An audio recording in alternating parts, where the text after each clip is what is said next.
नमस्कार, मैं रेलवेमैन विपिन। दोस्तों कैसे हैं? आशा करता हूं आप सभी लोग अच्छे और स्वस्थ होंगे। दोस्तों आज हम बात करेंगे IOCL में मतलब इंडियन ऑयल कॉर्पोरेशन लिमिटेड में जो वैकेंसी आई है अप्रेंटिस के लिए, उसके बारे में। मतलब आपको अप्रेंटिस करने से क्या फ़ायदा है, आपको जॉब कैसे मिलेगा, उसके बाद इस डिग्री का जो है वैल्यू कितना होने वाला है, सैलरी कितना है, इसमें सुविधा कितना होता है, मैं सब कुछ इस पर आपको बताऊंगा। दोस्तों है तो अर्ध सरकारी, लेकिन अगर आपको इसमें जॉब होता है तो सरकारी नौकरी से ज़्यादा जो है ना इसमें आपको सुविधाएं मिलेगी। तो चलिए हम लोग इस पर कंप्लीट चर्चा करेंगे। चलिए वीडियो को शुरुआत करते हैं। रिक्वेस्ट है अगर आप भी इस चैनल पर नए हैं तो चैनल को जरूर सब्सक्राइब कर लीजिएगा। देखिए इंडियन ऑयल कॉर्पोरेशन लिमिटेड में जो है ना अप्रेंटिस के लिए वैकेंसी आया है। तो हम समझते हैं कि अप्रेंटिस है क्या। देखिए अप्रेंटिस है ना, अगर किसी स्किल पर्सन के साथ आप काम करते हैं तो उसको अप्रेंटिस कहा जाता है। आपको स्किल दिया जाएगा, 12 महीने का कोर्स होगा इसमें। तो किसी भी जो है ना वर्कर जो पहले से वहाँ कार्यरत हैं उस वर्कर के साथ आपको काम करने का मौका मिलेगा, और काम करने के बाद जो आप उसको सीखिएगा, कौशल प्राप्त होगा, स्किल प्राप्त होगा, उसके लिए आपको एक सर्टिफिकेट दिया जाएगा।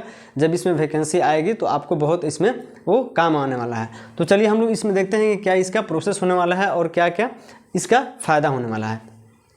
इसमें देखिए आप 3 मई से लेकर के 2 जून तक इस फॉर्म को भर सकते हैं। अगर आपका एज 31 मई 2025 तक जो है ना इसमें लास्ट एज 24 साल तक होना चाहिए और मिनिमम 18 साल तक होना चाहिए। अगर आप OBC कैंडिडेट हैं तो आपको 3 साल का छूट मिलेगा।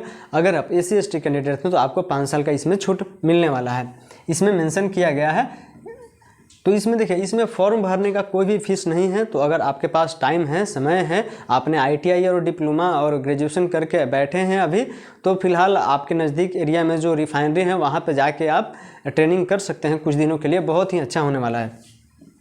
इसमें देखिए पोस्ट है, तो इसमें जो है मैंने थोड़ा बहुत पोस्ट का चर्चा किया है। इसमें बहुत सारे पोस्ट हैं जो मैं यहाँ पे पूरा चर्चा नहीं कर पाऊँगा क्योंकि जगह बहुत कम था। तो जो मेन है ना आपके लिए, उसके लिए पोस्ट के बारे में मैंने चर्चा किया है। बाकी हम जो है ना PDF में देख लेंगे कि उसमें और कौन कौन सा पोस्ट होने वाला है आपका। इसमें देखिए पहला पोस्ट आपका होने वाला है ना अटेंडेंट ऑपरेटर होता है। इसमें है आपको फिजिक्स, केमिस्ट्री और मैथ अगर आपने किया है, प्लस में इंडस्ट्रियल केमिस्ट्री उसमें साथ में किए हैं तो आप इस फॉर्म को भर सकते हैं। उसके बाद देखिए अगर आप भरते हैं ना फीटर मैकेनिकल, अगर आपने ITI किया है, 2 साल वाला ITI किया है तो फीटर से किए हैं तो आप इस फॉर्म को आसानी से भर सकते हैं। तो अगर आपका ITI कंप्लीट हो गया है तो आप इस फॉर्म को भरिए। इसमें फिर है आपको टेक्नीशियन अप्रेंटिस है। इसमें टेक्नीशियन अप्रेंटिस के लिए आपको 3 साल का अगर डिप्लोमा कंप्लीट है तो आप भी इस फॉर्म को भर सकते हैं। इसमें जो है ना आपको डिप्लोमा केमिकल इंजीनियरिंग में होना चाहिए। उसके बाद है एक और है टेक्नीशियन मैकेनिकल में है। तो आपका डिप्लोमा, अगर आपने मैकेनिकल से डिप्लोमा किया है, डिप्लोमा कंप्लीट हो गया है तो आप भी इस फॉर्म को भर सकते हैं। तो आसानी से जाकर के इसमें भरिए। इसमें जो है फिर एक टेक्नीशियन इलेक्ट्रिकल है। अगर आपने इलेक्ट्रिकल से डिप्लोमा किया है तो आप भी इस फॉर्म को भर सकते हैं। और बहुत सारे पोस्ट हैं फ्रेंड, जैसे आप मतलब सिंपल BA किए हैं, जैसे सिंपल BA होता है वो सिंपल BA। फिर साइंस से होता है मतलब साइंस आर्ट्स। उसके बाद 10th पे भी है कुछ पोस्ट। उसके बाद आपका 12th पे भी पोस्ट है। तो आप सारे पोस्ट जा करके वहाँ पे देख सकते हैं।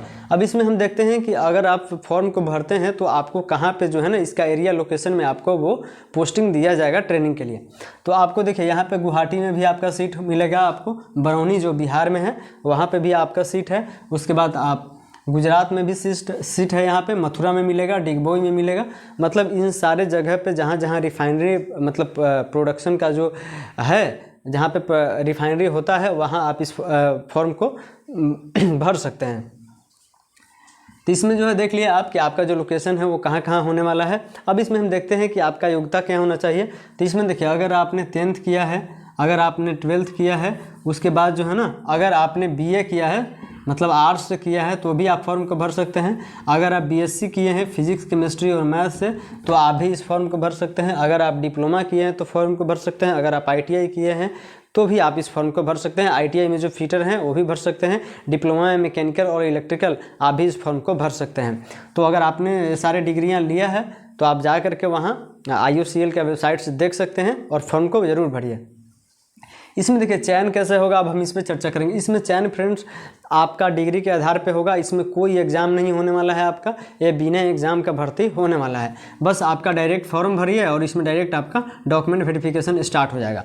इसमें जो है करीब आपका लास्ट डेट जो 2 जून है ना, तो 15 से 16 जून तक जो है आपका डॉक्यूमेंट वेरिफिकेशन इसमें स्टार्ट हो जाएगा। तो इसमें हम आप लोग देख लिए कि कोई एग्ज़ाम नहीं है। अब डिग्री का फ़ायदा हम लोग देखेंगे कि डिग्री का लीजिएगा तो फ़ायदा क्या है। देखिए, डिग्री लेने के बाद मतलब आपको अप्रेंटिस के लिए 12 महीना का एक ट्रेनिंग दिया जाएगा। जो स्किल अगर आपके पास आता है उसके पास आपको सर्टिफिकेट दिया जाएगा।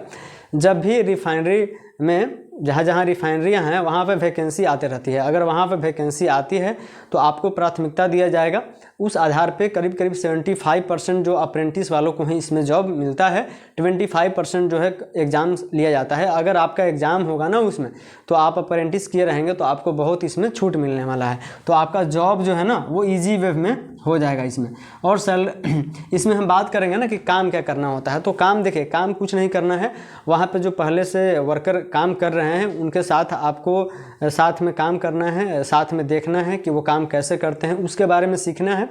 पावर प्लांट के बारे में, इलेक्ट्रिकल हैं तो पावर प्लांट के बारे में सीखिएगा। अगर मैकेनिकल से हैं तो रिफाइनरी के बारे में सीखिएगा कि कैसे तेल रिफाइन होता है। आपको पता ही है कि जो रिफाइनरी है उसमें डिगबोई वगैरह जहाँ से भी कच्चा तेल का माल उसमें बाई ट्रेन जाता है, मतलब वो कच्चा सामान जाता है, उसमें रिफाइन होकर पेट्रोल, डीजल, किरोसिन आपका जो है, और हम लोग जो अलकतरा बोलते हैं, वो सारे जो है ना वहाँ से सेपरेट होकर निकलते हैं।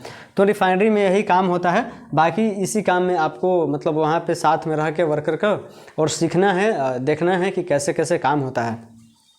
तो आपने काम देख लिया। अब इसमें सैलरी कितना मिलेगा। देखिए फ्रेंड्स, इसमें जो है मेंशन नहीं किया गया है कि आपको सैलरी कितना मिलेगा, लेकिन अभी जो है मैंने एक जान पहचान के थे उनसे बात किया था, तो बताया कि जो यहाँ पे अप्रेंटिस वाले काम करते हैं उनको करीब जो ITI लेवल के हैं ना उनको 10,000 दिया जाएगा, प्लस में आपको रहने के लिए व्यवस्था वहाँ पे होगा।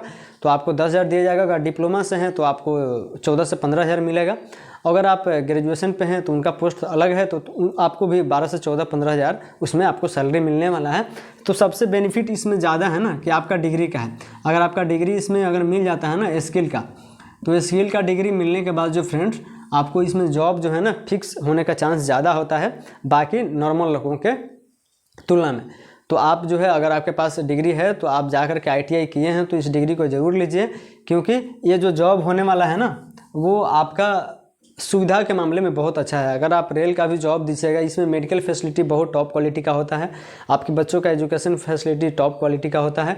इसमें आपको एकोमोडेशन अगर कहिएगा तो रहने का व्यवस्था जो है वो भी टॉप क्वालिटी का होता है, क्योंकि आपको पता है कि ये जितनी भी रिफाइनरी हैं और NTPC है यहाँ जो है ना वो गार्डिंग जो है CISF को दिया गया है। तो आपको पता होना चाहिए कि ये भारत सरकार के कंट्रोल के अधीन आता है।